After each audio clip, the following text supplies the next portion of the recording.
It's Stuczynski or Stuczynski. I've never even heard my family pronounce it the same way twice, so I'm not holding it against anyone. The presentation I'm about to give today, which I do appreciate you asking me to come here and do this, is called, it's a paper I wrote called Arabic Cipher Hypothesis. Now, I attached a copy of the actual document as a PDF in the chat, and it is available. It was published in this tome of 30 years of transactions for the Western New York Lodge of Research, which is available on Amazon and so forth. And this actually is one of the reasons I became a Mason, was to participate in the Research Lodge and, of course, be in Star with my wife. And I've explored so many other rabbit holes and journeys in the craft since then, and which is life-changing, as it is, I'm sure, for most people. So even though you can read it at your leisure, I'm going to try and bring a little bit of extra life to the content. I'm going to reiterate the things in the paper, but I want to give you the backstory and put a more human face in the journey of how I discovered this possibility and what my thinking process is and where it might go from there. I actually started working on this idea before I even became a Mason, or when I was in the process of my degrees, I should say. It was at the encouragement of a brother who was a member of the Lodge of Research, and we talked about all kinds of historical things. And then we were talking about the Templars, of course, which there are Masonic Templar traditions that may or may not have a historical relationship, but that's a topic for another time. But the idea was, you know, we were taught in high school that modern banking started with the Templars in the Crusades. And that really isn't true. That's really the grade school textbook explanation. But what I found, especially more in research, because first of all, I realized that the ancient civilizations, the classical world and before, were a lot more advanced than we give them credit for. And then we had a period of time where we weren't very advanced, and then all of a sudden we had the Renaissance. So what happened during that middle time? Did someone just invent banking during the Crusades? Well, I was already aware through my other historical studies that a lot of the ancient world's technology, so to speak, whether it's economic or physical technology, was preserved by the Arabic world. And then the Crusades provided a means of massive cultural interchange, just like it does for cuisine or art or dancing or language or anything else. And so the question is, well, maybe the Templars discovered it. Maybe they discovered the ancient banking practices that were lost for all that time. So basically, I decided to do research on the history of banking through the ancient civilizations in the classical world, and then look at the banking of the Templars, you know, going forward and so forth. And then I had this notion that, you know, what would they have used? Would they have used Arabic numerals? And I didn't really, I don't know what made me think of this. Maybe it was one of those waking up at 4 in the morning and your brain gave you some kind of an idea. You don't know where it came from. But if they put them in Arabic numerals, no one would think anything of it, unless you know that Arabic numerals were not really used in Europe. So that would have been an appropriate cipher. So that was my hypothesis, that they may have used Arabic numerals to cipher their banking records. And we'll talk a little bit more about the details of why that may or may not make sense. And of course, a lot of it has to do with, okay, the Templars, where did their wealth come from? Did it come from banking? Did it come from other things? We'll talk a bit about that. And then we'll try to just wrap up with some more fanciful ideas that stem from these ideas. So with that, I'm going to start my screen sharing here. And let's go here. All right. Can everyone see my screen now? We're good? Yes, you got it, man. Okay, great. So first of all, when people think of the Templars, okay, they think the Holy Grail and all those sort of things. You know, the Indiana Jones obviously popularized that. We think about all kinds of recent fictional ideas, including not so fictional hypotheses about what the Holy Grail could have been and so forth. Of course, there's a lot of other things in our culture that stem back to that time. But the question is, what if it wasn't something like the Holy Grail that was a big secret that they brought back from the Holy Land? What if it was something as simple as a banking ledger? that gave them the ability to do something in a socioeconomic way that was not existent at the time in that place, and therefore an advantage. So reviewing back to the classical world, you can see that they did all kinds of things. Money changed money lenders, of course, insurance, joint lending contracts, private sector investments, stock shares, interest and deposits. They had check cashing in their own forms, traveler's checks, bills of exchange. In other words, everything we want to think of it as the Templars having invented already existed in the classical world. It existed in Rome, or I should say Hellenistic Rome, because the Romans borrowed that technology from the Greeks. And well, the Romans borrowed all of their technology from other places, actually, to the point where some of my favorite historian couple, the Will and Ariel Durant, said something like, the Romans weren't good at anything in the world except ruling the world. So all the other things within their culture came from earlier sources, even the arch and Roman numerals and so forth were Etruscan. The Roman numerals were actually leftovers from the Phoenician script, and then it filtered into Roman culture. Lien, state regulations, consequences. They basically had what we would consider the equivalent of ATMs at the time. Banking was really existed even much farther back than that. For instance, even the word Syrian colloquially meant banker in the same way that the word Canaanite meant trader, you know, in the even earlier times. And so this what we're talking about here is more pertinent to our drawing the circle historically of the transformation of, or the translation of ideas to cultures, but it does go back much farther, even to Babylonian times before Persia and so forth. So now here's the this is a big history lesson for a lot of people. The Islamic world preserved all things classical. Basically, there are writings of Plato that, for practical purposes in the West, didn't exist for almost 1,000 years.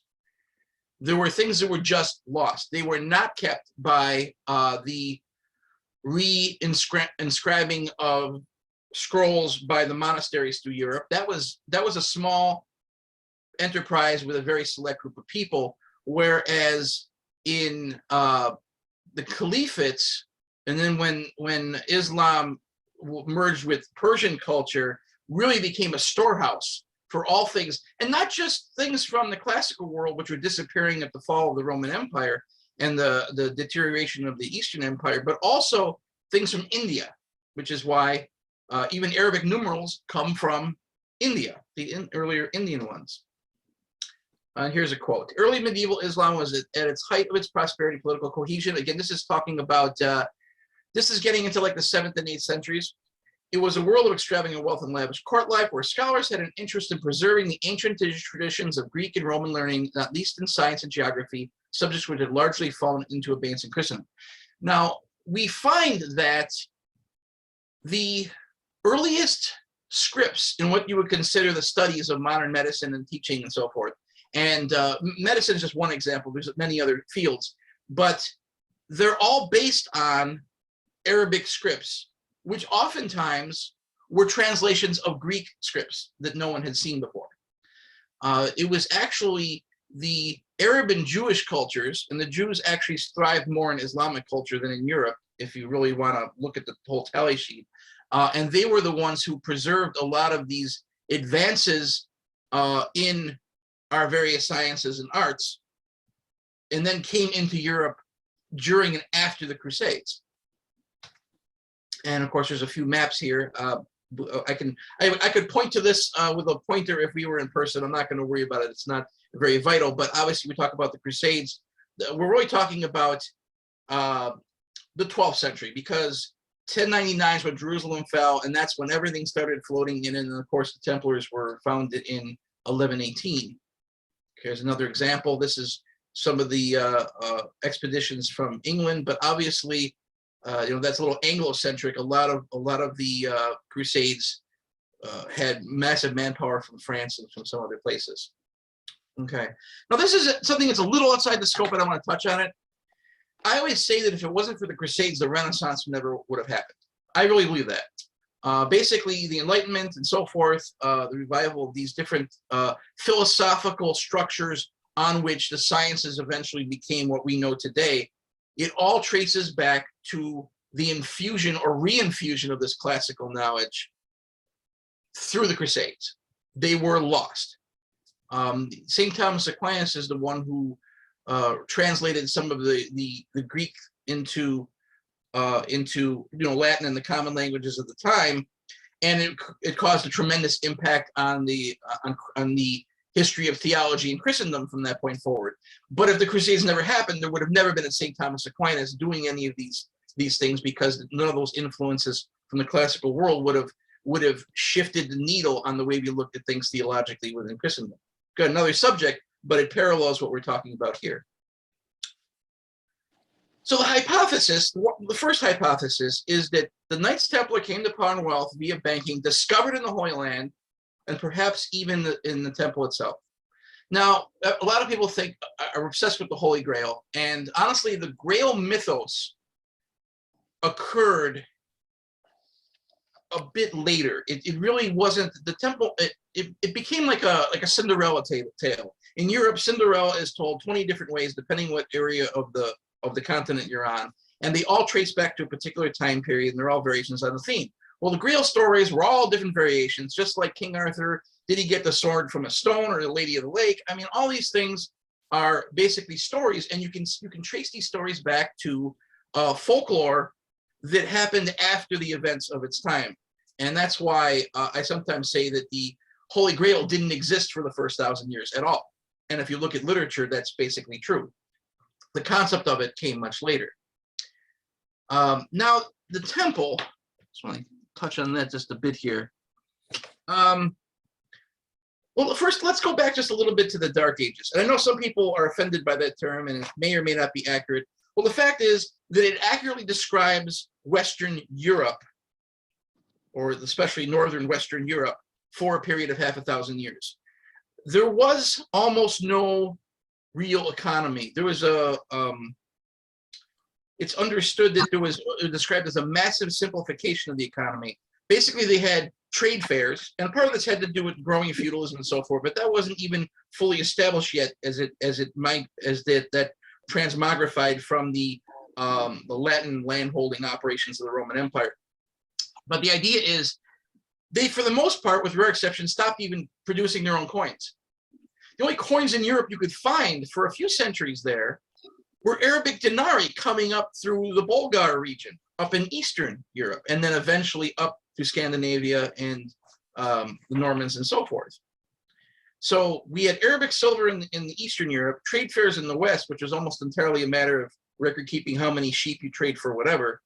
But then there was a point of economic chaos within the caliphates themselves just before the Crusades, in the century beforehand, which disrupted their economy. And then the economy of Eastern Europe was equally disrupted because the flow of coins didn't come in, and that just the idea of the monetary problems can all be traced to their dependence upon, coins and things that came from farther, southeast of Europe.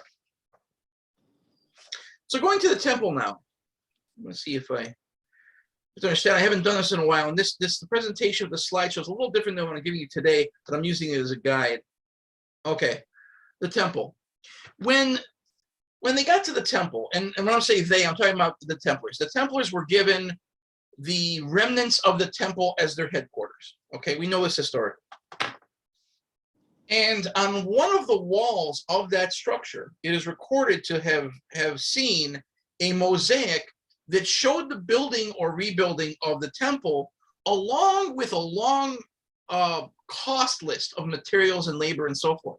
So they actually had a monetary document, if you want to call it that, right as part of the physical structure itself. This is kind of reminiscent of going back to what I said earlier about banking prevalence in the ancient world. The temple itself, at the time of Herod, was a regional bank. Of course, that puts a completely different spin on overturning the moneylenders' tables in the courts of the temple in the Gospels. It was basically, it functioned as a bank. And honestly, an awful lot of temples in the classical world under the Romans did function as regional state banks. So there would be no it would be not incongruous at all to think that they stumbled upon all sorts of things that may have been a continuation of banking activity. Now, this is the follow the money section of what I try to bring to the table here. I have to inform you that they have lent me a considerable sum of money, which must be paid to them quickly, that their house may not suffer, and I may keep my word. That's King Louis from 1146. We're going to talk a little about this later on, because it's interesting that they were still treated as, oh, well, if I don't pay them back their money, they're not going to eat or something. And obviously that wasn't true. This is a little more accurate. Their possessions, indeed, beyond the sea, as well as in these parts, are said to be so vast that there cannot be a province in Christendom which does not contribute to the support of the aforesaid brethren, whose wealth is said to equal that of sovereign princes. From everything I've researched, this is not an exaggeration. This is a bit more accurate. They owned possibly more land than any kingdom on the continent. They were definitely a force to be reckoned with. The annual income of the order, this is in the 1100s, was, see, this is wrong. It says $800 million. That was actually, I re-looked at my notes, that's actually in 1854 dollars, okay? The amount that they would collect, if you converted that to current American dollars, would be about $29 billion a year, okay?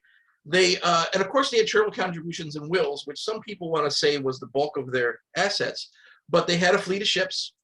It was to the point where one of the kings actually asked to borrow this fleet of ships that they assumed to have had in order to do another crusade towards the end of that time period. 9,000 manors and lordships, rents, corn, grains, you know, cattle, etc., other estates and so forth, blanket tax exemptions. That was the thing. They could collect taxes on their lands, but they didn't pay any taxes, either to the king or to the church. They even had, well, they had practically their own, they had their own ranks of clergy that managed things within their ranks, which really made them very autonomous in all ways. So the idea of tithing, you're going to tithe your own, almost your own organization. They stored objects of royalty, massive amounts, and that I'm assuming is because of safety, that they were even safer than having it at the palaces. They collected taxes again. They handle the ransoms in the Holy Land. Ransoms being there was a lot more civility than you would expect in warfare at the time, even between very different cultures, and there was a constant ransoming. People were not unnecessarily killed, oftentimes, especially if they were of any rank, and they were seen as a means of gaining money through ransom. And they actually handled these transactions. Now, they also had tribute paid to them by the assassins, which I think is very interesting. And I think that anyone who's really looked at the Templars and the relationship to the local populations, the Caliphate, Islam, and so forth, if they had a relationship on Facebook, I think it would say it's complicated. Okay, it's definitely not a very easy us versus them. But then again, historical narratives really are never that, anyways. And of course, money lending off into royalty. That kind of got them. That got them into trouble. Now, if you know anything about Templars, you know about Philip the Fair. He's the one who trumped up charges to have the Templars arrested on that fateful Friday the 13th, tortured, executed, etc. And, well, here's the thing. Philip the Fair owed the Templars a lot of money. And if you don't think that that is enough of a motive for him to do this, then consider the fact that the generation before the Templars, he threw out the Jewish moneylenders because he owed them money. And then after he got rid of the Templars, he went into debt with the Lombards, who then he expelled from France. So this was basically his just way of his own way of violent bankruptcy repeatedly. But that definitely gives you some insight into what was going on at that time. It was definitely that the Templars were a financial institution in every sense of the term. Now, the first 100 years, Normandy and Scotland donated much treasures, and gold and silver was the expression. And that was just the tip of the iceberg. Again, the rest of Europe followed suit with supporting them in their efforts. But we talked about the annual income, and we talked about a little bit, we touched on the contradiction that they had a vow of self-imposed poverty. If you look at the sigillum of the Templars, it's two knights riding on one horse. Basically thrift. Basically, 2 men to a horse means you're poor. But anything could have been, nothing could have been farther from the truth, obviously. They had a near monopoly on banking. There's 2 reasons. Not only was it Philip the Fair who got rid of the moneylenders in France, and of course, what people also don't understand is the reason that the Jews were moneylenders was because they did not have a prohibition on usury in Judaism that Christianity did. And Christianity actually has, the Christianity at the time has a similar prohibition on usury as Islam back then and even today. So Islamic banking is actually very much like what the Templars instituted. And that was ways of getting around the rules of usury, still being able to deal in money, but not having usury in its outright, blatantly, theologically unlawful form. The other reason that the Jewish moneylenders were in decline, it's a reasonable guess, is that the Crusades did not start when they crossed Constantinople. The Crusades started with massacres of Jewish communities throughout Europe, just getting on their way towards the Holy Land. That's something that, again, they're not going to teach you in school. So there were a lot of, there was a heavy Jewish prosecution in Europe on the way to then beating up and pillaging the Eastern Empire, which called for the help in the first place, and then, of course, carving out their lands for their miscellaneous extra fiefdoms in the Holy Land. So there were a lot of things that are different than the simple narrative that we learn, and that again could have contributed to their dominance in terms of handling money throughout Europe. Now, of course, they started eventually having some competition with the Lombards, the Genoese Lombards, and they had their bancheri, their benches, where they were set up for, and that's actually where we get the word bank, incidentally, is from bancheri.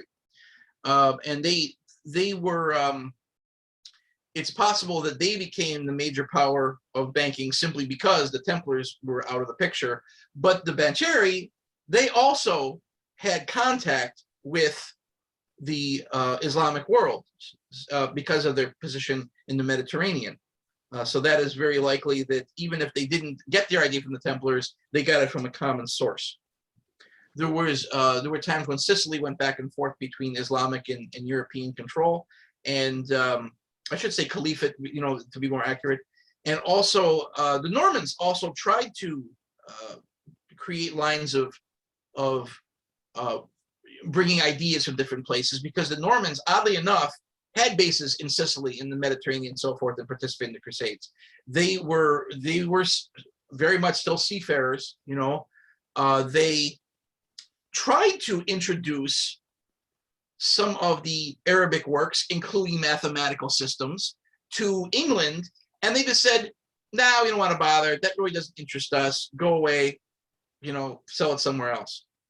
So that would have, if they would have gained traction, that could have changed the face of history in that sense.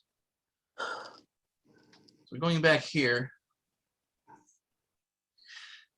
Now, here's the second hypothesis. I already looked at, did they get their money from banking? And honestly, I don't think I've answered the question, because there's no way of knowing the full understanding of the economic assets. That'd be like saying, how does a country like America, like the United States, did they get their money more from oil or from grain or from cotton? Or there's a million different ways to look at it. And I'm not even talking about today. I'm talking about if we wanted to go back even 100 years or 200 years, it's impossible to get a full picture of everything that was going on economically to be able to say, they made their money here, they made their money there. And we're talking about Europe, not even one nation in its story. We're talking about a very complicated tapestry of different nations and priories throughout Christendom. There's really no telling exactly how much wealth they had. There is no massive roster or books that we can look through. And if there were such records, almost all of them have been lost to time. So we know for sure that they made some money through contributions, and no small amount. We know they made money because their land holdings provided all kinds of sustenance for them. They didn't need to buy really hardly anything from the outside world. They had a lot of self-sufficiency with all their various land estates, especially given the nature of the economy at that time. But it is reasonable to think that their power was banking because of their political influence. They weren't just self-sustaining. They actually were able to loan very large sums of money above their resources that you would expect them to have from everyone contributing a few coins here and there. But the hypothesis too is the other half of this picture. Did they keep their trade secrets, their mysteries, as Cypher? Now, not this Cypher. This is the one we're talking about. Okay. So we have to say, okay, well, to do that, I have to demonstrate that Arabic numerals were not in common use in Europe. And this is really the crux of it. I was thinking to myself, if we looked at, as modern eyes, we looked at these records and saw them in Arabic numerals, we wouldn't think anything of it. We wouldn't think of it as a cipher because we have the assumption that it was common. But looking back at the history, we find out that it's not. So if we find banking documents by Templars that are using Arabic numerals, that's extremely unusual. They are not using the practices of the bankers of the time, because the bankers were extremely reluctant to give up their way of doing business, to the point of even outlawing Arabic numerals in Florence in 1299. But there were books of various disciplines that did come through the Arabic world to Europe, such as, from an expedition in 1130, an astronomy tome called Al-Khwarizmi. I'm probably mutilating that. Put it this way. You would know this familiar from the modern word algorithm, okay? That's where it comes from. And astronomy, mathematics, they're intimately tied. They always have been tied. They've been tied as much as geography and astronomy. Inseparably tied. We don't necessarily think about it or know about it because we aren't taught that way, but the more you delve into it, the more you realize that there's no astronomer that wasn't a geographer and vice versa, but anyone who was serious in either one of those things was also a mathematician. So we definitely had an infusion through math and sciences together coming into Europe through this book, and later a number of other ones I'm not mentioning today. Fibonacci's Liber Abaci was, again, that starts talking about the use of Arabic numerals, decimal places, and of course, 0, which doesn't exist in Roman calculations. So basically, my tour of all these historical sources, when I put this together, and even some after that, since that time, still show up that the 16th century is really when you see the widespread acceptance of Arabic numerals. With today, you only see them on grandfather clocks and so forth. So that really gives the Templars more than a few centuries. It gives them basically the length of their existence to have a monopoly on the use of this particular cipher. Just a couple of interesting etymologies. The word we have check actually comes from, well, it's related to the Arabic word sak, which was probably in turn gotten from a much earlier language. Czech, it's usually in Roman numerals as C-H-E-K. I forgot the exact language it was from, but basically the Arabs preserved that term, and then it became part of Arabic as sak, and now we get the word Czech from that. The other thing which I found interesting, I did not know if this did not give me the idea for the hypothesis, but when I found this out, I was like, whoa, this is kind of this tells me I can't ignore this idea. And that is the idea, the word for 0 in Arabic, Cypher, actually is where we get the word cipher. That's not a smoking gun. It's close to a smoking gun. And of course, here's a chart, by the way, if anyone's interested. You can find charts about the evolution of Arabic numerals. They're not ridiculously different from today. I mean, you probably wouldn't recognize them, but the point is, if you see a document and you see these scripts, you can have a good idea what time period in the development of Arabic numerals that you find it, back from the 10th century forward. Okay, I'm going to get to that in a moment. So basically, I'm going to go back to the whole looking for the smoking gun thing at the very end of this presentation. But first, I'm going to go a little, this is something that's not in my paper. These are a couple ideas. And these are definitely a bizarre haircut short of the Ancient Aliens episodes and stuff. I'm not really want to go too crazy out there, but I have a couple ideas that are vaguely plausible and worth exploring, even if just for fun. The first notion is that alchemy was an esoteric front for banking. Okay. Okay, I'm going to be missing a slide here. So it's possible that I'm gonna let people just think about that on their own. I'm not gonna get too much into that because I don't want to go too far out of the existence of things. Okay, there's notion 3. I won't touch on notion 2 yet. Notion 3: betrayal placed other bankings at the as the beneficiaries of the market share. Okay. If the Templars today are contiguous in lineage from antiquity, they may be aligned against modern banking cartels for historical reasons. In other words, we could look at this, again, just fanciful thinking. I'm not projecting this as a reasonable historical understanding, but it's an interesting idea, is that it's a grudge. That the idea of the Templars are kind of sticking it in someone's eye saying we still exist. Because honestly, first of all, after Demolay and obviously the Friday the 13th and all that, that did not take down Templary. The persecution of the Templars was lackluster outside of France for many years. It was about 9 years before they even took the papal bulls seriously in England. And the farther you get away from Rome, the more lax things that the Pope has to say are as far as being considered law that must be followed. So there's plenty of time for Templars to disperse. And there's all kinds of theories about that. We need not go into that here. But one of them could be, they could have hidden in the hills of Switzerland, which is known for banking, and it could be a possible origin back to there. No evidence of that I know of. Someone wants to explore that, maybe you'll find something very interesting. Possibility 2.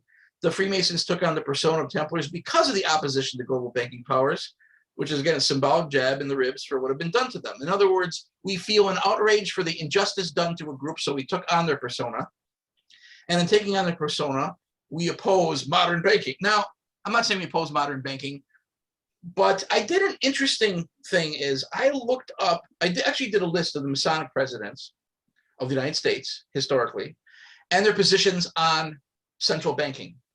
And the list that I put together showed that, to a man, every Masonic president was against central banking in some way, which is really interesting because the conspiracy theorists always talk about central banking as being part of the Illuminati and all this other stuff and taking over the world. But this puts out, and of course them being the descendants from the corrupt people of Philip the Fair, but this puts the Templars almost in a position of being a counterforce, where Masons are the anti-Illuminati. And I always thought that was a much more interesting idea than trying to always pin all secret societies all as one big monolithic world order or some nonsense, because we know that that's a lot more fanciful than anything. Again, these are just ideas to explore and have fun with around the collation table. But I'm gonna stop sharing on that, because those were really the main ones I wanted to just touch on to expand outside of what you can read for yourself. And this is this: what is a smoking gun? Well, we may never be able to prove, except through reasonable arguments in the side for or against by historians, as to whether or not the Templars got their money by having a secret of accounting. But if we want to know for sure if their accounting was ciphered using Arabic numerals, the smoking gun would be a document, a bank document. I have contacted a few museums, various Masonic libraries, talked to historians, document repositories. I'm not saying exhaustive, but I've touched the surface, scratched here and there. And of course, the big Google, I went throughout, everywhere I could find on the internet. Well, first of all, you have two problems. When you research the historical Templars, you end up with tons of stuff about Masonic Templary. because it's more modern. We have so much more information about it. And we also have a living history in Masonic Templar. So of course, if you're going to look for documents, there's going to be a lot more both preserved and actually used in modern Masonic Templary, which means that it's a needle in the haystack to even find something that's a document that's not from the Grand Commandery or whatever. Okay, so if we want to find an actual Templar document, yes, we can find them. I have not been able to find a banknote. There must have been millions of them. Now, mind you, there must have been millions of dollar bills from the United States Treasury, you know, back going in 1812. But how many of them actually still exist? Very few, because they deteriorate. You know, the average lifespan of paper money is a couple of years anyways. These documents weren't cheap paper like we have now, but at the same time, you would think it would be in someone's attic. It would be behind a painting. It would be in the vault of the Vatican. Well, you can't say it's not, right? Because that's the repository of all things unknown, right? We always assume that, oh, it could be there. And it's true. It could be. But, you know, what could be isn't what is. The point is that all we need is someone to find a bank document, and who knows, maybe someone listening today can find that actually has Arabic numerals as the amounts of either, you know, account information or the actual amounts, monetary amounts on a document. And that would be pretty amazing. Now, as far as the Vatican in their basement, they don't have any reason to hide anything. A number of years ago, for those who aren't aware, they did make peace over the Templars. They actually found, the Vatican found a document. It was actually a very lengthy document in the form of almost a book. I've seen one of the copies that were made. They made 3 or 4 copies of this book. And it basically was a detailed exoneration of the Knights Templar by the Catholic Church. This was found, I don't know, 2002 something. It was found in the early part of this century. And they made 3 copies. One for the Vatican Archives as an extra copy, one for the United Grand Lodge of England, and they gave one to the Grand Lodge of the State of New York. So I've seen and touched the one from New York. And I looked at it, and if I looked at it correctly, it appeared to be in Middle French and Italian rather than Latin, which I thought was unusual. And it was beautiful vellum. They recreated the usual materials and everything. But the point is that the church doesn't have any beef with the Templars. So there's going to be no reason for them to hide them. So if anyone knows somebody who works there, all you got to do is ask, and they'll probably dig around in a couple. And who knows? They might find it. It's not like it's being hidden. It's just that there's so much stuff no one's ever seen. It's kind of like if you go to the library, there's a million things there that you never find unless you know what you're looking for. You ask someone. It's not hiding. It's just there. So somewhere out there is a smoking gun. And if somebody finds it, well, I think that I proved a reasonable case, a more than reasonable case. I consider myself as having proven that the Templars discovered ancient banking through the Arabic world rather than create themselves, which means, yes, we should rewrite our high school history books, okay, as far as I'm concerned. Please be with me on that. Okay? And then, but the second thing is, if we really want to shake things up, the idea of ciphering with Arabic numerals would be an awesome footnote for us to add to future history books if anybody can prove it above the evidence and speculation that I presented. And with that, I really would like to again thank you for inviting me here. I do appreciate it. I love speaking, and I am at your service if anyone needs anything or has any questions. You can reach out to me. And at that, I will conclude my presentation at this moment. Thank you.